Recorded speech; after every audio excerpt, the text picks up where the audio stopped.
Thanks, Daniel, and thank you for joining us for the launch of the meeting. Sorry, for the Melting Pot, the launch of the Melting Pot. This amazing book published by Graffeg and authored by Maggie Ogunbanwo.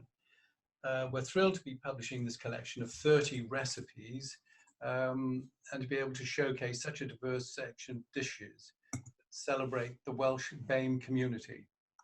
The book's already been garnering praise, including a nomination in the 2021 Gourmand Awards from the outset, which is an international cookbook awards. From the outset, we were interested not only in the recipes themselves, but also the stories and influences behind them and how important they become as they've been passed on through generations. And it's some of these we'll be hearing about today. So I have a video to run. I can find it. And then later we'll have some questions, Q&As. If you've got any questions you'd like to put to Maggie and our team of panelists, then please put them in the chat. And Daniel will manage those.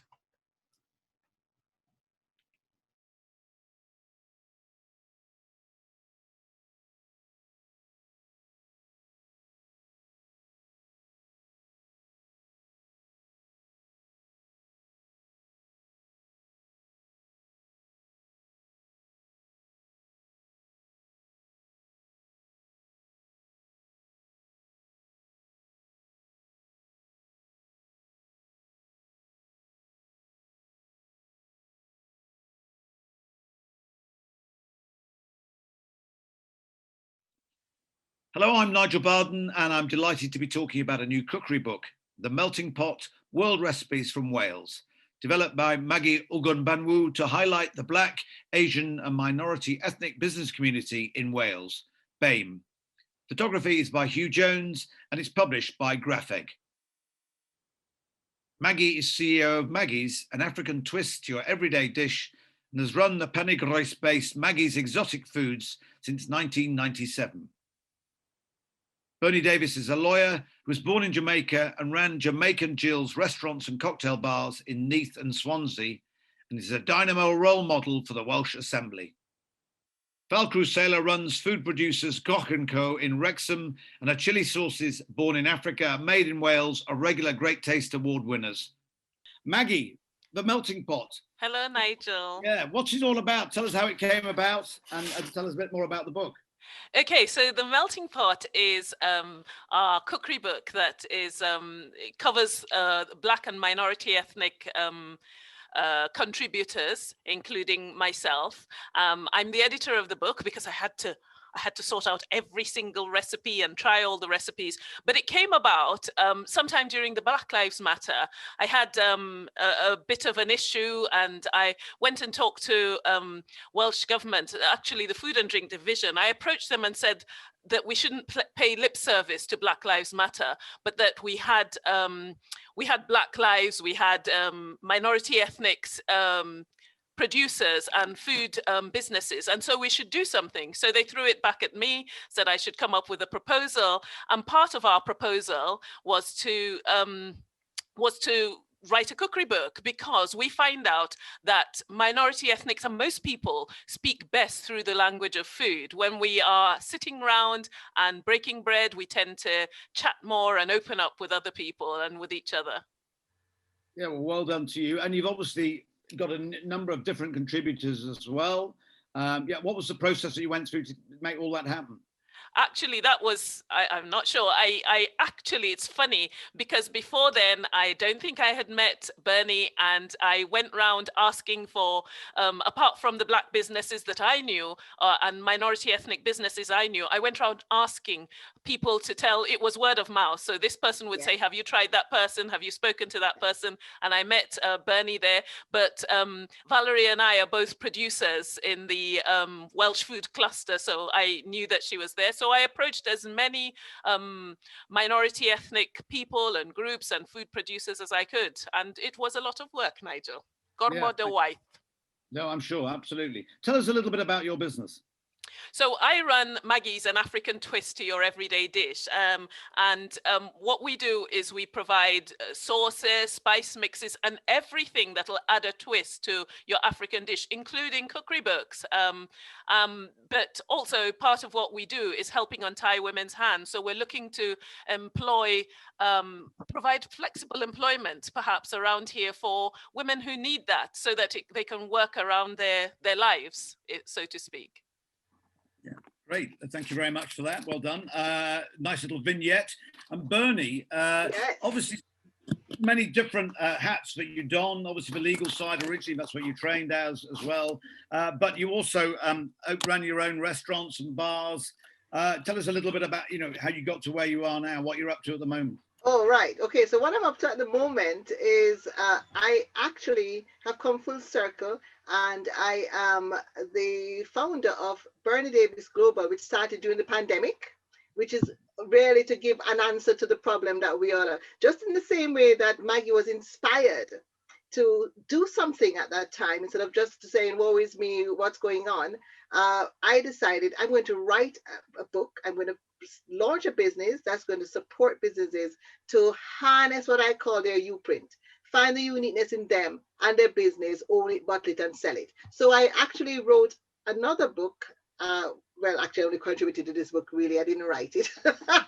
But I wrote a bestseller on Amazon, hot new release and all that came out in last year on just that, how to run your business your way. Maggie contacted me. I found it a very interesting and noble project. But at the time, obviously, the restaurant business was not something to focus on. And I'd already gone fully into networking and teaching businesses to build their business through relationship as a franchise owner of HB Swansea and West Wales. So when Maggie said to me about the recipe and contributing, I was like, oh my God, I don't know if I have the time. And she was kind of like, come on now, Bernie, come on. I did. And I am so pleased, in our culture, we will talk straight to each other. She was like, listen now, you got to do this. And I'm so pleased that I took the time to write my recipe. And the one that I contributed was the really big bestseller for that Jamaican Jill's had, which is our Jamaican curried goat. And I have my own twist to it where I add the coconut cream to it. And there are other bits that we put together that made it a little bit unique in terms of Jamaican Jill's flavor. But as Maggie said, food is at the heart of the culture, the Black culture. Yes, if it's a funeral, if it's if it's a wake, if it's a birthday, if it's just somebody dropping in to have a visit, we don't do biscuits and tea. That's a concept that was a culture shock when I came to this country. What? Tea and biscuit? No, you get food. So what I'm so pleased with is that this book actually captures the heart, the soul, and the culture of so many people that have made Wales their home, and have kept the legacy going. So well done, Maggie. I'm so proud to be a part of this. Thank you. Bernie, tell me a little bit about the restaurants you ran, Jill's Restaurants and Cocktail Bars. Yeah, Jamaican Jill's. Right, okay, so the name started because my name is not Jill. But of course, I then assumed the name of Jill. Everybody started to call me Jill. But we bought a restaurant called Buffalo Bill's and in Steakhouse in Nice. And it had a back room that nothing was happening with. And we thought, why not put a Jamaican, product there? And so to rhyme, because it was in the same premises, to rhyme with Buffalo Bills, we created Jamaican Jill's. But of course, as you can imagine, the whole vibe of the Jamaican culture, which we put in the decorations in the back room and the food and so on, overtook the steakhouse. And so the entire product then became Jamaican Jill's. It was so incredibly welcomed within the Nice region that it also spread into, well, people would come down from north, south, north, and then we ended up spreading into Swansea, 2 locations in Swansea. So that's really what happened. And that's over 7 years that all of that happened. It took a while to build it up in the beginning, but it grew to great heights, and I'm really proud of it. And so now that we've had to move away from that, and then now with what has happened with COVID and the sustained lockdown, we are now really just focusing, if it's required, on catering. But the Jamaican Jill's brand lives in our hearts and in our minds. Fantastic. No, well done. And I know you're coping and adapting accordingly, which is what it's all about. Valerie Crusela, Goch & Co., well done, in Brexham, you're based. Tell us a bit about the recipe that you contributed to the melting pot. We've got a couple of recipes in there. We've got our sweet potato and coconut soup. This was inspired because of the coconut being something that adds lushness to any food. And the sweet potatoes are mainly because our Southern African culture uses that as a staple diet. And it's leftover potatoes that we've put together and make lovely soup. But it's very special to me because it's one of those recipes that we have every year, Christmas time, and we make a couple of big pots, a really hot one using our Naga chili oils and a mild one for the younger children. So it's something we share, and it brings everybody together. And it's just the silence when everyone is actually enjoying the soup. You know, all you hear are just bowls and spoons clicking plates. It's almost like a prayer. So it brings the family together, and that's one of the recipes that I really love. And it's just easy to make, and it's simple, and it's lovely too. And the second one is the banana and walnut smoothie. And this is fantastic because you can have it for breakfast, which is fantastic. And you can use oats instead, you can use raisins.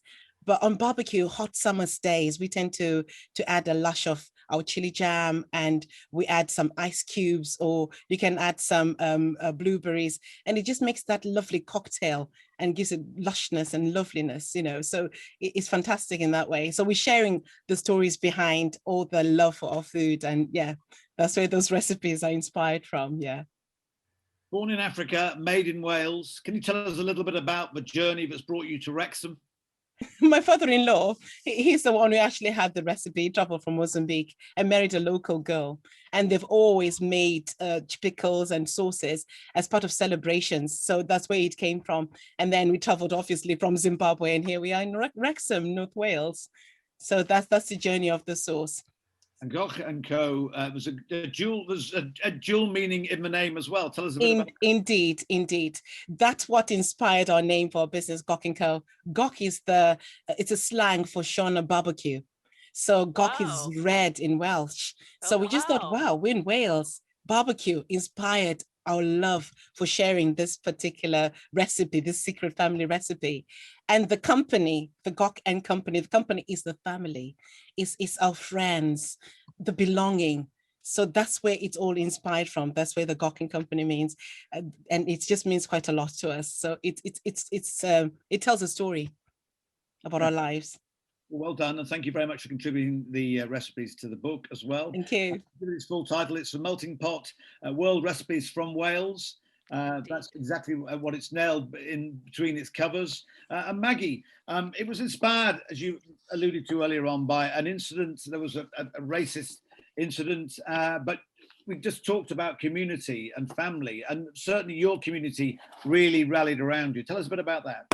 So Nigel, one morning I got up to go on my daily walk and found this big white sign on my red garage door, a racist sign. I could not believe it. I was actually shocked. My first thing was, no, they didn't.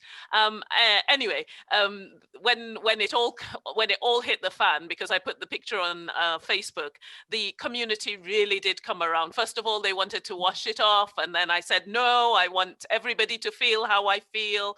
And look, Nigel, the response was amazing. We had people coming and crying on our doorstep and telling us that this did not represent them. I had letters from all over Wales, I still have them now, telling us how this did not represent how the Welsh felt about us. We had people come from Carnarvon and all over here to actually paint the provide the paint it off the door. We had children, we have pictures of it. Nigel, I got so many flowers, I had to start giving them away. I had no more flower pots. So, and it was, I think what's really touched me is the way our community came round, because the day after this happened, I was going to go walking and I thought, am I going to be safe going walking here? But the response to the community after, it was like, look, we are looking out for you through the windows. We've got your back. We know you. You're one of us. And truly, I actually do feel that. I was really touched. If I was half in, half out of our community before that day, I am fully a member of the Welsh community in Penygroes now. Yeah, even out of these dark moments, there's some great element of lightness that can be shone, and I think that's very good. I love the fact that the Porthi Poib, the local cooking project got behind you. A choir turned out as well to serenade you. I mean, it's just a great element of coming together to support you and your family. Indeed, there's so many businesses supported us. We can't even remember all their names. In fact, I went to one of them today. They provided us with sweatshirts with the business name on. It was fantastic, really. Yeah, no, I think, and again, that was the inspiration to get the book together, and then you can meet lots of other people. You know, we've been talking about Bernie and Val and many others, and I'm sure that will. It's a legacy that people like me will cook from it. We'll do it on the radio, and retell the story, because it'll make you and everyone and all of us stronger for it. Indeed, Nigel. And if you have seen some of the comments, the recipes are really pretty simple to follow. Really tasty recipes. I know, because we had to test most of them. Of course, absolutely. I know Graffeg have been very supportive. Tell us a bit about the publishers behind it.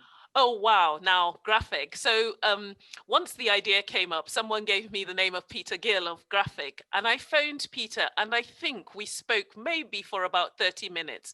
And this was in June. And Peter was, and I said to him, I have a project deadline. And he said, books don't usually come out in that time. But he talked to me about the book and about what was possible and about what it would look like and what I needed. And he gave me some dates. And I couldn't believe it that this was going to be possible. I said, look, Peter, this has been a dream all my life to author a cookbook, and this is going to be possible. And every step of the way he kept his word. Maggie, by this time we have to do this, and by this time we have to do that, and we'll tell you and we will help you with the contributors. And they were fab. They really made, I actually thought it was going to be a nightmare of a project for me, but they really made it easier. I did have to work hard. I did have to contact the contributors, but Peter Gill of Graffeg was fantastic, really. Well, I mean, Maggie called me, and we just thought, well, let's get on with it. I mean, photography for a book like this is everything. So the pressure is on Maggie then to come up with the recipes.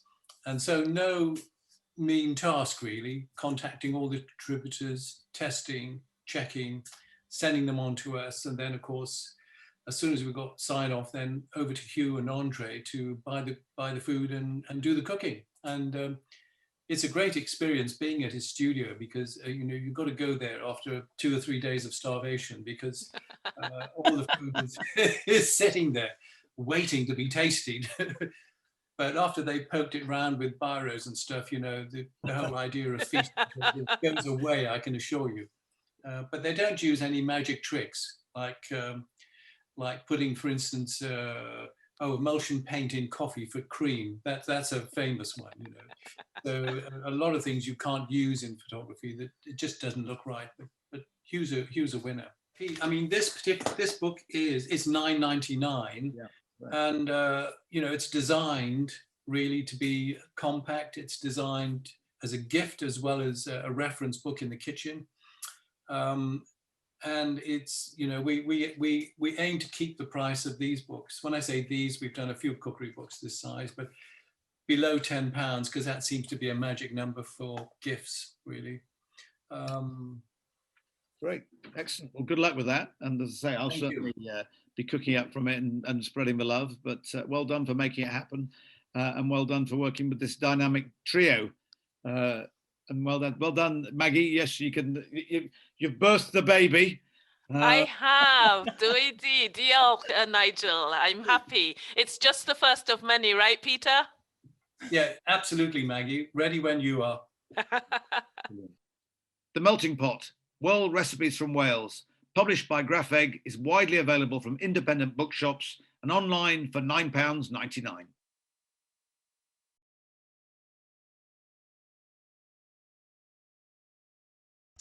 Well, I think that really says it all, really, in terms of the book. And thank you, Bernie and Valerie and Maggie, of course, for a great presentation of that story.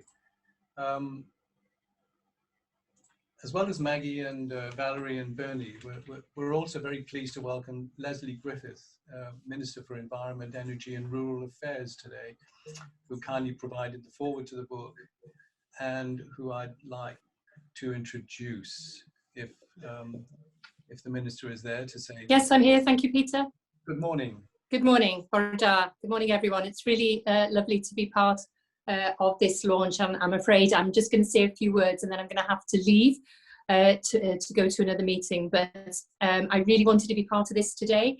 And for all of us who've met Maggie and have just heard her, we can see what a wonderful, enthusiastic, dynamic person she is. So I first came across Maggie when my daughter, who actually lives in Leeds, read about the horrific racist attack on Maggie and asked me if I knew her, because obviously I'm responsible for food and drink in Wales. So my dad had a saying that if you want something doing, you ask a busy woman. So I got onto my officials and said I wanted to meet with Maggie, and as we've already heard, she's now a very valued member of our Food and Drink Industry Wales board. I think what the book tells us is a story of Maggie, and it really, you know, she talks about the flavours and it being part of her personal story. And I don't know about everybody else on this call, but my mouth's watering and my cup of tea is looking very deflated at the side of me, having seen soups and smoothies. Maggie, as I said, is a very valued member of that board, which advises me and obviously officials in relation to our food and drink strategies. And she came on that board because of her knowledge of world foods, which again, I think really comes out in this cookery book. It is really important that the diversity of Wales is expressed in this way. And Nigel referred to Wrexham before, and I'm a Wrexham girl, so you know all roads lead to Wrexham, Nigel. So it's great that we've got this book from, well, obviously Maggie's from North West Wales, but we've had contributions from North East Wales, and obviously, as I say, I'm from Wrexham too. But I think it does absolutely display the diversity of our wonderful country. And I always say being the Minister for Food and Drink is probably the best job in the Cabinet, amongst other things in my portfolio. And I've just been delighted to meet people like Maggie, who are really pushing us in our celebration of our Welsh food and drink. So I'm sorry that I've got to leave and I'm not able to stay for the whole of the launch, but I just really wanted to come to say a massive well done to Maggie for bringing forward. I know it's not your first book, Maggie, and by the sounds of it, it's not going to be your last. And I look forward to trying some of the recipes. But I always think achievements like this should be celebrated. So it's great that we're all here together. Unfortunately not. Our plan was to do it in the Senedd. We would have loved to have done it in the Senedd ahead of the election. But I think we're all getting used to these virtual meetings now. So well done, Maggie. Thank you for all you're doing to show your story, show your knowledge of world foods. And we're really grateful to it. And thank you for inviting me today. Diolch yn fawr iawn. Leslie Griffith, Minister for Environment, Energy and Rural Affairs, Welsh Government. Thank you very much for joining us and for those very, very valued comments. I think, you know, to do a book about food on Zoom is just driving everybody nuts, really, about eating and wanting to get there and taste these fantastic dishes. So I think as soon as we can, we need to do something, don't we, Leslie, and actually get an event going and actually taste some of these delightful recipes. Absolutely, absolutely. I'm sure that it won't be, well, hopefully not too long when we'll be able to do that. So thank you very much. Well, thank you very much for joining us. Maggie, I've got some further questions for you now. And I think you're going to bring in your contributors as well and maybe bounce some of the ideas off. But I think some of the points we've already, you know, the major points we've already covered really, but should we actually just talk about the food, you know, which recipes would you recommend every reader of the book tries first? I have my favorites, but you know what? I'm going to pass it on to one of the other contributors. I met Intan from Deru Coffee, who is Balinese, and I would like to know which recipe she would, she would recommend that everyone tries first. See if she's tried them herself.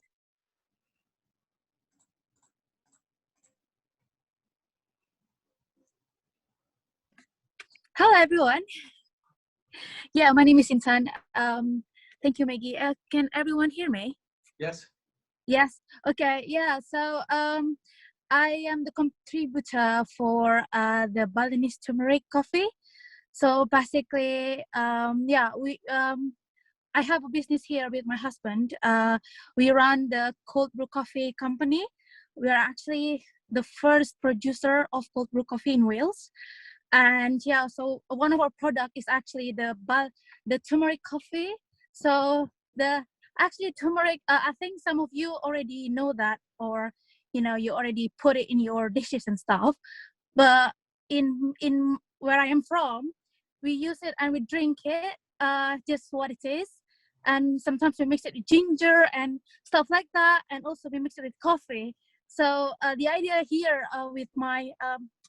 with the idea of the turmeric coffee here, because I think turmeric is not like something that people will drink here. So we thought like, oh yeah, that's a new thing probably. So then yeah, so we came up with that idea.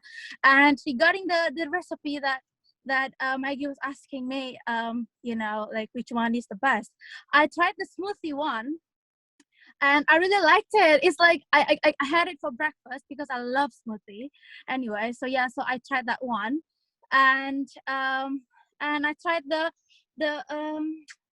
what is it called? Like the plata? No, not plata, but the I forgot the name of it. But it's a from potato, fritta. Is that fritta? Yeah. So I tried that one, and it's so good. It's so delicious. Yeah. So for every one of you who already has the book, so yeah, you can try that. Very good. Thank you very much. Thank you. Thank you. Maggie, any other favorite recipes from the other contributors? Bernie, what's your favorite recipe? I was hoping you didn't ask me that question. Okay. Because if I'm honest, I have not had a chance to try the other recipes yet, and so I'm just going to come across as being going for mine. So I know my Jamaican curried goat is amazing. I love the jollof rice, and I do love the Caribbean twist. I do love fritters and so on. But I've just got to walk in my integrity. I've not yet tried them myself, those recipes, but I am going to as soon as I have a chance. Things settle down for me. It's been a really busy time. I've not had any time to cook anything at all. Oh. Yes. Thank you, Bernie. Valerie, what is there a particular recipe that you like, that you'd say to readers to taste first, to make first? Yes, the book is amazing. The range of recipes are you just didn't know where to start. But the sunshine cookies, the lemon cookies were just so simple. I've got young children, and it was just simple to make. And I recommend everyone who has a chance to actually try it. And obviously, my favorite smoothie is similar to the coffee. It's something that you can do quickly, and you can take for breakfast, or you can have it maybe as a cocktail. As you know, a barbecue season is actually loading, so it's a recommendation for everybody there. Well, that's actually brilliant timing, Valerie. I don't know that you know that we have a video of Maggie actually making the sunshine lemon cookies. Oh, that's yeah, that's wonderful. I'm gonna share this now for everybody to see. So today we've got margarine here. We've got butter, unsalted butter. We've got sugar, preferably castor sugar. We've got sweetened condensed milk right there. Absolutely fab stuff. We've got plain flour. with my trusty helper. We've got baking powder with some salt, and we've got 2 other ingredients. We've got the grated rind of half a lemon, and we have got lemon juice. This is absolutely fabulous. You can't smell this, but it smells fab. Just for your pleasure as well. The thing about lemons is you have different sizes. So this is the kind of size of lemon we've used, but it's okay because Zoella loves lemon. And this is sweetened condensed milk. It comes in a can. Now, if you choose you don't want to use that, you won't get the sweetness. You can use evap milk. And we are going to be using a hand mixer to mix this. Now, if you don't have one, grab a whisk, grab a spoon and mix, but this will it'll take us just 3 to 4 minutes. We're also going to use a baking tray to put our cookies on, to go into our oven, a baking tray, and we're going to try and we'll try not to have our hands in them. So we're going to be using forks, we're going to be using spoons, we're going to be using a wooden spoon, which happens to be my favorite kitchen instrument, but you don't have to use that. And there you go. That's what we need for today's session.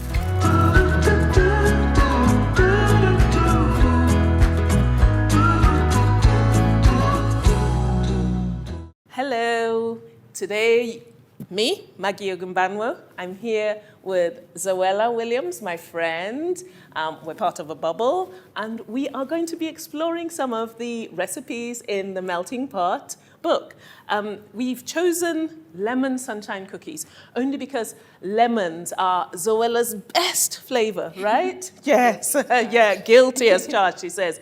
And there you go, lemon, lovely big lemon. And we call them lemon sunshine cookies. They're inspired by Botswana. But the thing about lemons in hot countries is you get the best juice out of them when they're taken straight from the tree and they're nice and warm. Now, we know here in Wales sometimes you don't get that. So if you have cold lemons, to get the best out of them, to get the most juice, put them in the microwave for 30 seconds or less. You don't want them to burst, so not too long. And you should be able to get more warmth out of it. Anyway, onto our lemon sunshine cookies. Really easy recipe. Zoella and I, we did a take the other day because we wanted to taste them. They're fab, right? Absolutely. There you go. They did not last. But anyway, we won't talk too much. What we're going to do, we're starting with our unsalted butter and sugar, preferably caster sugar. Now, what I say about cooking is, you don't want to get hung up about it. If you're somewhere where you do not have unsalted butter, use salted butter and don't add any more salt to the recipe. So, over to Zoella. I'm going to manage, and she's going to work. I'm going to speak. So go on, Zoella. We are going to spend 3 or 4 minutes. We've got Zoella putting the sugar into the butter, and what we're going to do is just mix it and make a whole load of noise as she goes along.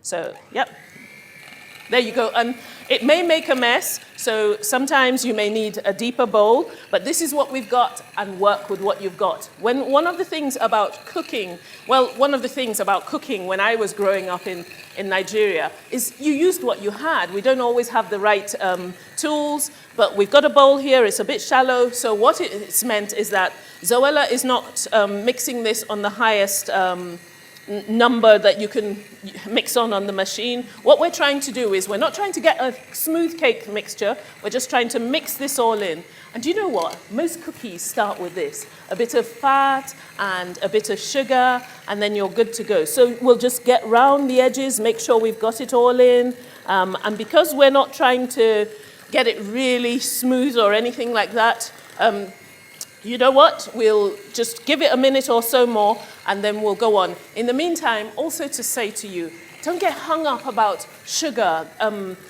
caster sugar. Well, the thing about caster sugar is it's really fine. If for some reason you don't have that and you have granulated sugar, get it, mash it down, whiz it up, make it a bit softer. And if all else fails, you can use it as it is, and you'll end up with nice crunchy bits, but it'll be nice all the same. So, Zoella, think we're good to go?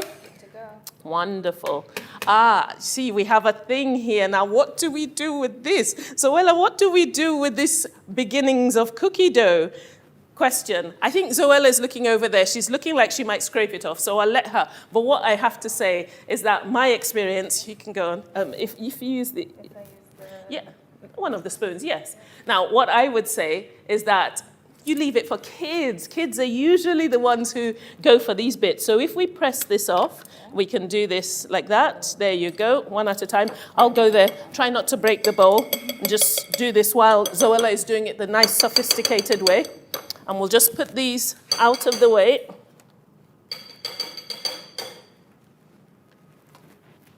Okay, I get that. Put that out of the way. Okay, so from here, it's really quick. The process is really quick. So we're done with the sugar. So now what we want to do is add our sweetened condensed milk. Over to you, my love. Just get it in there. You get that in. I told you, I said I might interfere. So I'm pouring this. We have about 207 grams. So it's about a tin of sweetened condensed milk here. And that's our liquid. And it's adding extra sugar. And I'll get Zoella to scrape all the rest of that out. No waste. There is no waste, especially not with sweetened condensed milk, right? Okay, so Zoella, right now you just need to mix it in with your wooden spoon. So I'm watching over you. I'm watching over her to make sure. And we just...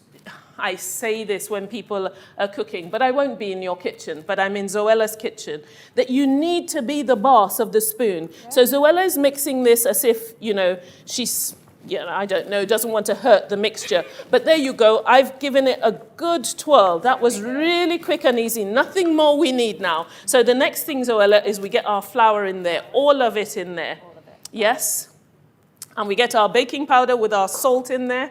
All of it in. And again, we're going to give it a good mix. I'm going to watch Zoella now. I'll see whether she's teaching it who's boss or whether I'm going to have to step in and show who's the boss here.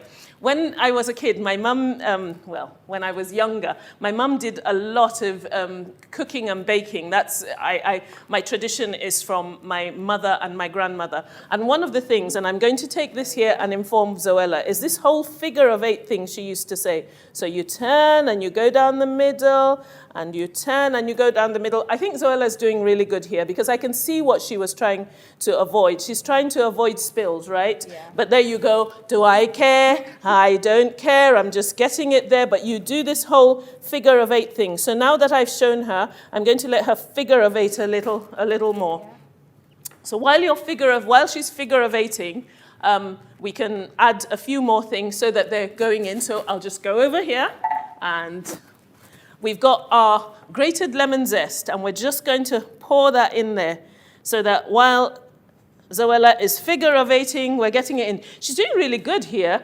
It's all mixing in, and the aim here is just to mix this in. So we don't want to mix it too much, do we, Zoella? So what we want to do now, if I grab a hold of this, if you can just pour in our lemon juice.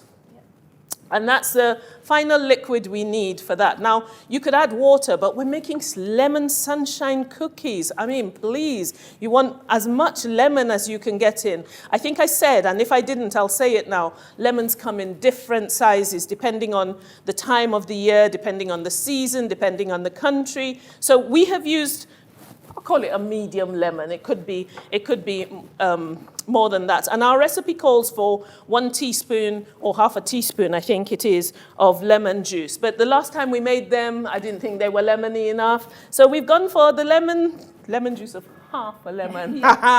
There'll be no lemon complaints about our lemon sunshine cookies. So Zoella, I think that's really mixed in now.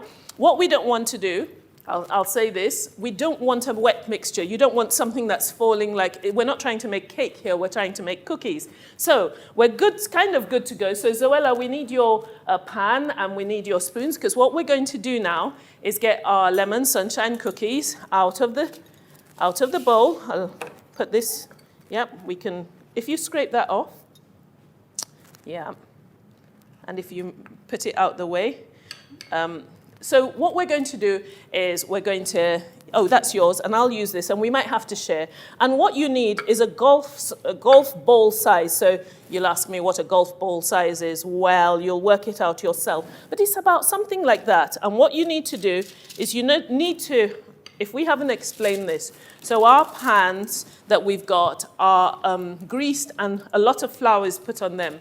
And this is because we don't have greaseproof paper. If you have greaseproof paper, you can use it. If you bring the second pan, let me show that really clearly. So what we've got here is our pan that we've greased and we've put loads of flour on it because we don't want our cookies to stick, and we know that we need the two of them. So over to you, Zoella. Now get our golf-sized pieces in. Do you need my spoon? Okay. You want to use them both? Yeah, I think I'll use Go for it. So yes, so what we want to do is push into it. And one thing that's maybe not so clear here, what we're trying to do is you need to leave space between the cookies. While I'm talking, you can be doing more. I think it might be easier with one spoon, but who knows? You can try. We can do it at the same time. So you can give me that one. I don't want this too big. So we're going to get, gosh, only knows how many. So here, just watch us. Sorry? Yes, so there you go. Zoella is going to put hers down. There's my golf size bit.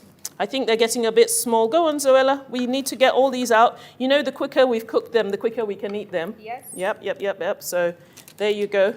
Try and let that mixture drop. Now, what Zoella wanted to do earlier, and I'm going to show you, is this. She wanted to scoop it into the golf-size bit with one spoon and then push it off. Let's move this a bit. Push it off with the other spoon. Okay, right here. That's what we were trying to do. So we'll put this aside for a minute. I'll just show you. Zoella, we've got to get them ready for the oven. So can I leave you to do that? You need a fork and you need a bit of flour.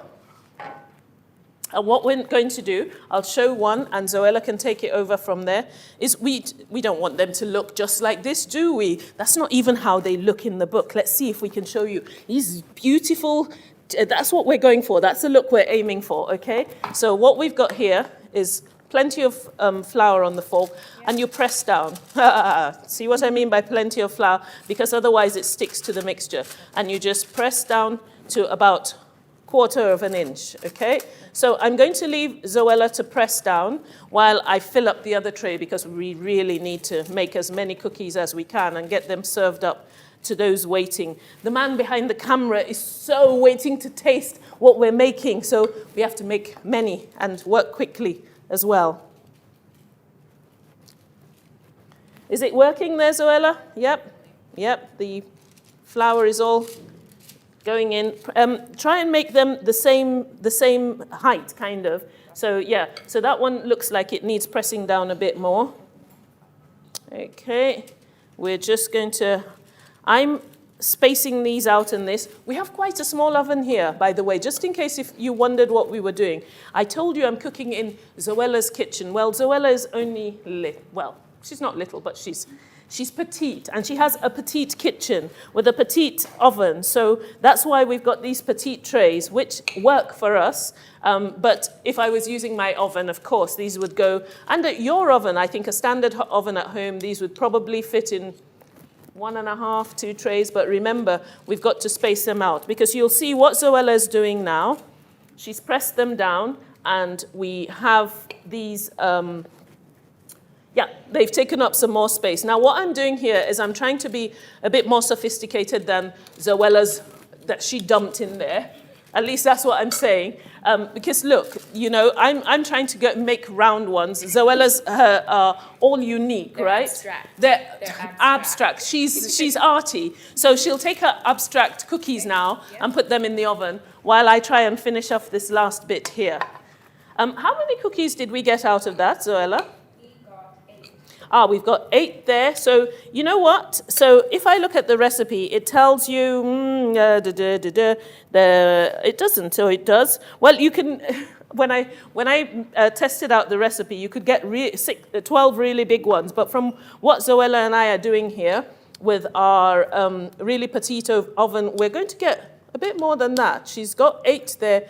One of the things I would say, if it's possible, you can use your hands to do this. Now, I haven't done it, but I've washed my hands. So if you get your hands in a bit of flour, if you roll this into a ball, that actually gives you your flat round cookies. You know, Zoella said the ones she did were abstract. Well, we've got these ones. We're rolling them. I'm making sure that my hands are floured so we don't get them sticking in my hands, but I'm doing them really quickly. And that gives you the idea of the golf ball, right? So there you go. It also makes it easier for you to put it in the pan. You can feel with your hands whether they're similar sizes. So we're almost there now. We had 8 there. We have 1, 2, 3, 4, 5, 6, 7, 8 here, and 9. So the cameraman is going to get the last odd one. The family, Zoella is going to give all the rest to her family, right? Yeah.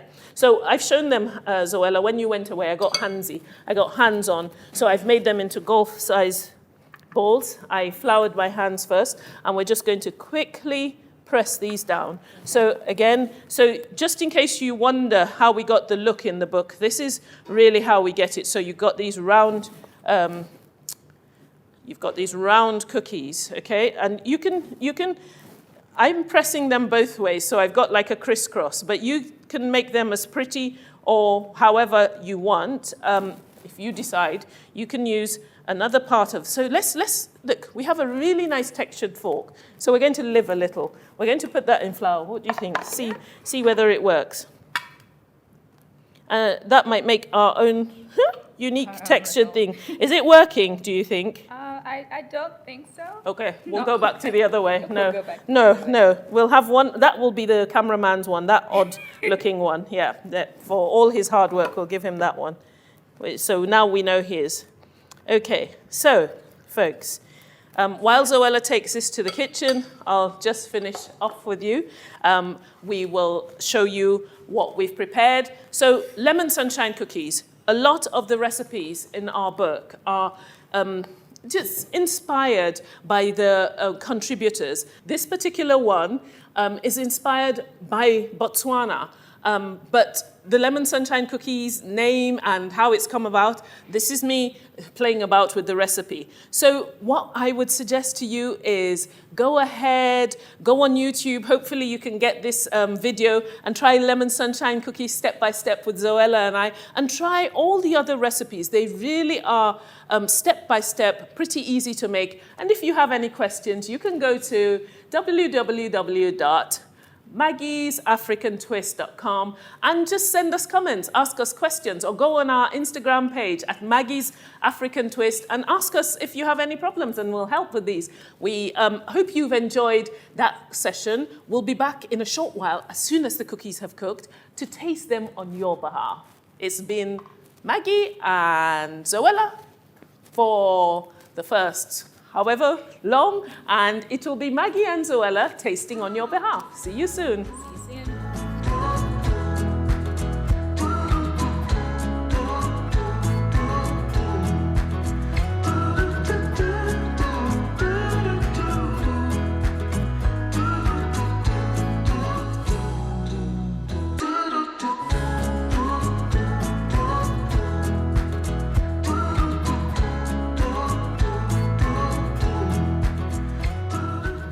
We're back 12 to 15 minutes later. It's exciting, isn't it? Look at our lovely round cookies. We've left the artistic one still cooking. And they smell fab. You know, we just want to taste this on your behalf. Unfortunately, because of all, social distancing, we're not doing this live with you. We are going to, it's going to hurt, isn't it, Zoella? But we're going to. We'll push through. We will push through. Did you hear that? So the final thing was you can garnish it with a bit of icing sugar, but Margaret's got caster sugar here, and she's spreading it all over the place and on the table, or Maggie, depending on what you want to call me. So this is it now, Zoella, moment of truth. These cookies are a bit hot, and usually would let them stand for a bit, but we are doing this for you. Okay, so you go, Zoella. I'm going to be ladylike. She'll just Are they more lemony than our first batch. So she's the lemon queen, so she should know. So there you go, lemon sunshine cookies from the Melting Pot Cookbook. It's been Maggie and she can't say Maggie and Zoella in Zoella's kitchen, showing you that recipes are easy to make. Enjoy. Oh, sorry, we'll enjoy for you. Bye.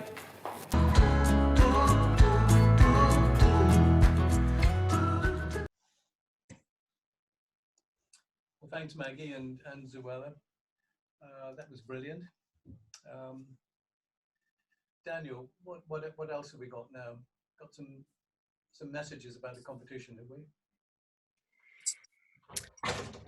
Yeah, we've also got 3 of these marvelous hampers to give away, which have been which are a collaboration between Gork & Co, which you saw in the earlier video, and Maggie's own business as well. There's a copy of the book in there, and a selection of products from both businesses.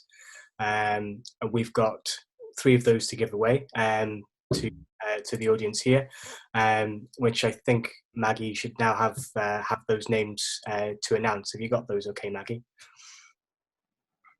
No, not yet, Daniel. No. In the Zoom chat, did you get them? Oh gosh, how many hours ago? Let me look for them, Daniel. Can't see that. Or if you said, oh well, yeah. Let me see.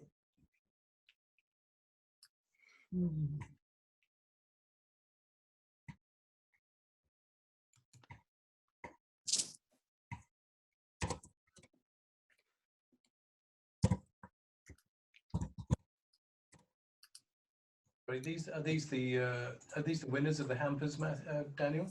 Yes, that's right. Yeah. Yes, I've got them now. Yeah. Okay.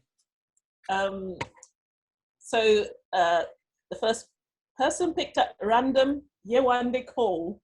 I have to make a comment here. This is really funny because I'm sure Yewande is in Nigeria, but there you go. Yewande, you have a hamper coming your way. Linda Haggerstone, you have a hamper coming your way. And last but not the least, Simon Palmer, you have a hamper coming your way.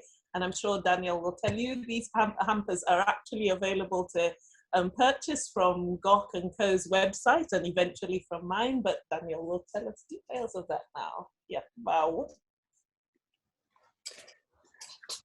Yes, so well done to the lucky winners there. I'll be in touch with them for postal details, and we'll get those sent out to you. I'll also pop a link in the chat now through to where you can buy those hampers from Gork & Co. If anyone is interested in getting one themselves, they look absolutely wonderful. So would encourage everyone to do so and to also get a copy of the book. Thank you. Okay, thanks everybody. We will be emailing everybody who's been to the launch this morning. Thank you very much for attending. And in the email will be a special offer on the book. It'll be a code that you can use when you log into our website and order the book, and it'll be a discount code. So thank you very much, everybody, for joining us. I hope you've enjoyed it. Maggie, brilliant, as always. Bernie and Valerie, thank you. And Zoella, for those wonderful, I'm just going to rush off and make those lemon cookies now, I think. Spend the rest of the day munching on those.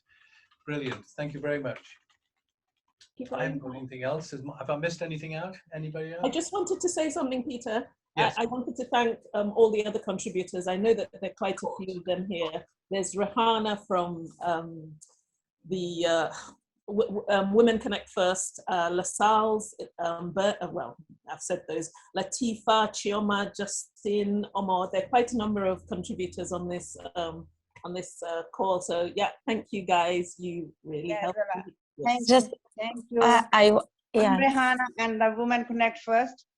Our cafe is a start for the 2 years ago with the ethnic ladies, and the cafe is only for the ladies. They start with the pancake day, and now is I'm serving for the people, for the vulnerable people, for the food. This time the different ethnic community dishes. I like your Really, I appreciate for you give the opportunity for us also. Thank you very much. I want to say thank you so much.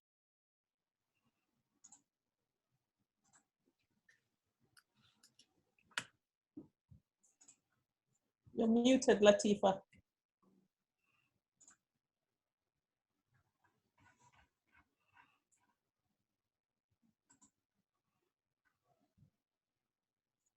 Latifa, you're on mute. Zoom user, you're on mute. Oh, sorry.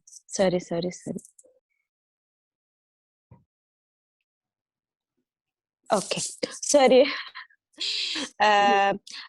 Thank you so much for invite me, and I am so proud of me sharing some recipe with your book. Lovely to speak with you and for all. I don't have word enough for my feeling, but I'm so happy, and hope you good luck and well done. Yes. Thank you. Thank you very much. Thank you. Brilliant. Yeah. Well, thank you to all the contributors. Is there anybody else who wants to say something? Any of the contributors while we're online? If not, I think we'll wrap it up, Maggie, if that's all right. Peter, I just want to have a sneak preview of the hamper. Valerie, everyone can have an idea of what's coming their way. So we got the book, you got the lovely sauces, and these are award-winning sauces, Maggie's and mine is all included in there. Lovely chili olive oils, and you got spices. So this is what's coming your way, and anyone ordering, this is what to expect. Brilliant. Excellent. Thank you so much. Bethan, is there anything you want to say? No, just well done, everyone. It's wonderful. Okay. Well, the book's out there. It makes a great gift. And if it's not a gift, it's a great recipe, source of recipes for some new tastes, some different tastes.